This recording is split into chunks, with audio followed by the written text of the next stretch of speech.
Assalamualaikum warahmatullahi wabarakatuh. Halo kawan-kawan. Oke, kali ini kita akan bahas lagi nih menuju Pilpres 2024 sebab ada yang menarik kawan-kawan untuk kita bahas kali ini. Ya, tidak lepas dari persaingan Capres-Cawapres menuju Pilpres 2024 tentunya. Pasangan Anies Muhaimin, Prabowo Subianto, dan Ganjar Pranowo.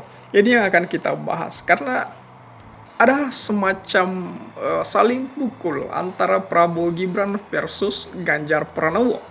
Itu yang kemudian saya melihat situasi ini bisa menguntungkan pasangan Anies Muhaimin di Pilpres 2024. Bahkan saya juga bisa melihat bahwa pasangan Anies Muhaimin ini bahkan menang satu putaran. Ini mengerikan sekali untuk kita telaah lebih dalam lagi. Oleh karena itu, mari kita bahas lebih jauh kawan-kawan.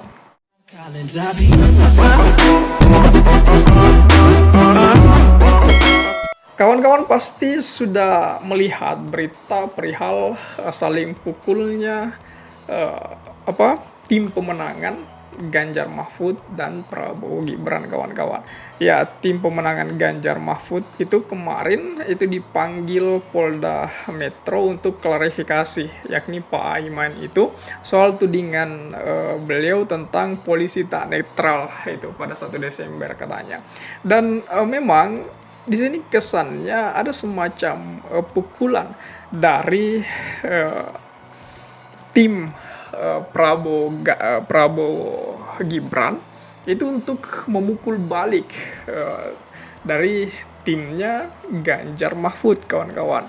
Karena kan kemarin timnya dari Ganjar Mahfud itu mengklaim bahwasanya mereka menduga bahwa pihak kepolisian itu diatur untuk memenangkan salah satu paslon, yakni pasangan Prabowo dan Gibran kawan-kawan. Nah, oleh karena itu kemudian polisi ini juga mengklaim bahwasanya tidak benar, sehingga kemudian Polda Metro klarifikasi Aiman soal tudingan polisi yang tak netral itu. Dan ini memberikan kesan kepada kita bahwasanya saling pukulnya antara tim pemenangan kedua paslon ini. Di lain sisi ada Pak Anies dan Muhaimin yang kemudian pergerakan tim pemenangan mereka betul-betul telah merambat jauh, yang saya pikir elektabilitasnya sudah tidak mampu terbendung sekarang ini, karena bisa kita lihat di kampung manapun pemenangan Pak Anies itu selalu ramai sekali itu.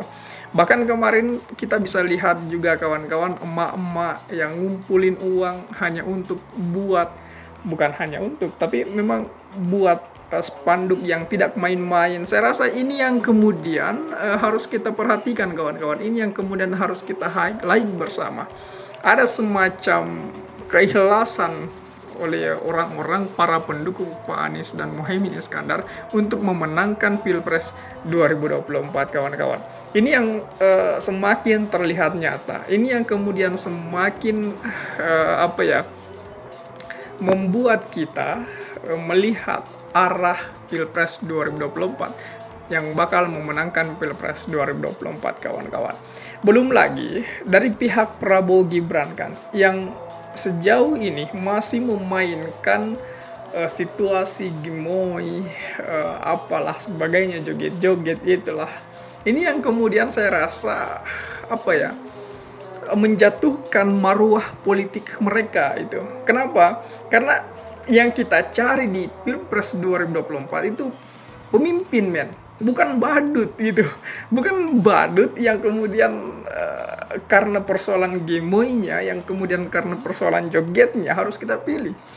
Yang ingin kita pilih di Pilpres 2024 kawan-kawan adalah persoalan gagasan, yang kemudian ide, yang kemudian persoalan-persoalan bagaimana rekam jejaknya dalam memecahkan masalah, yang kemudian bagaimana rekam jejaknya dalam memimpin. Itu yang kita cari di Pilpres 2024, bukan persoalan gemoynya, bukan persoalan anak rajanya, bukan persoalan anak presidennya gitu, bukan persoalan milenialnya.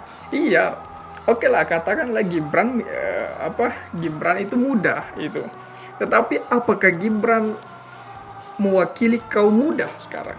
Itu yang kemudian menjadi pertanyaan. Apakah Gibran mewakili kaum milenial? Apakah Gibran mewakili kaum Gen Z? Gitu. Dan ini yang kemudian selalu digaung-gaungkan oleh tim pemenangan Prabowo Gibran yang katanya kemarin itu bahwasannya dia selalu mengutip dari kalimat Bung Karno yang bilang berikan 10 pemuda akan diguncangkan dunia itu. Ini baru katanya satu pemuda dari Solo. Ini lawan politik yang tua-tua itu sudah ketar-ketir. Itu kan yang kemarin. Kemudian diserang balik dengan satu pertanyaan. Apakah Pak Prabowo itu masih muda atau tidak? Politisi muda atau tidak gitu. Jadi semacam senjata makan tuan di wilayah itu. Gitu. Ini yang kemudian saya rasa saling pukulnya antara tim pemenangan dari Ganjar Mahfud versus Prabowo Gibran menjadi keuntungan tersendiri buat elektabilitas buat tim pemenangan Anies Mohaimin kawan-kawan. Apakah kemudian tim pemenangan Anies Mohaimin mampu mengambil situasi ini, mampu istilahnya mengambil peluang ini untuk lebih menaikkan elektabilitas Pak Anies.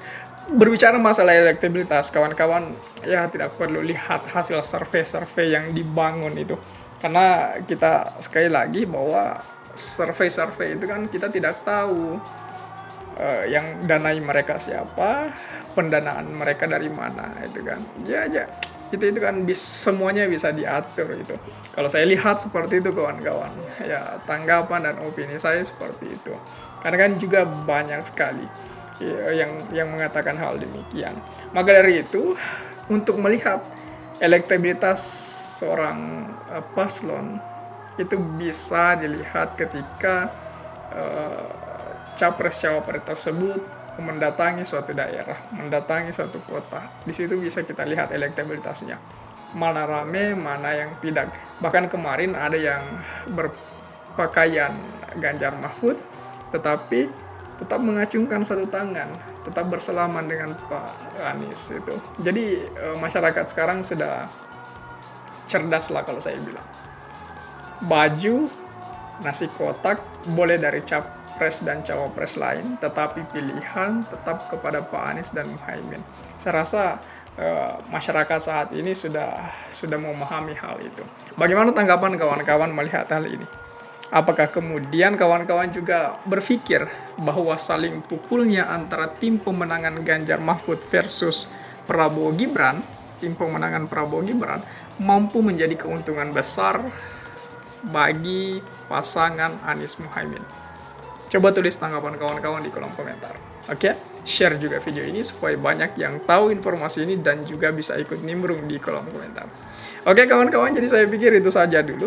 Terima kasih telah tiba di sini. Jangan lupa subscribe agar tidak ketinggalan pada video selanjutnya. Sekali lagi terima kasih dan wassalamualaikum warahmatullahi wabarakatuh.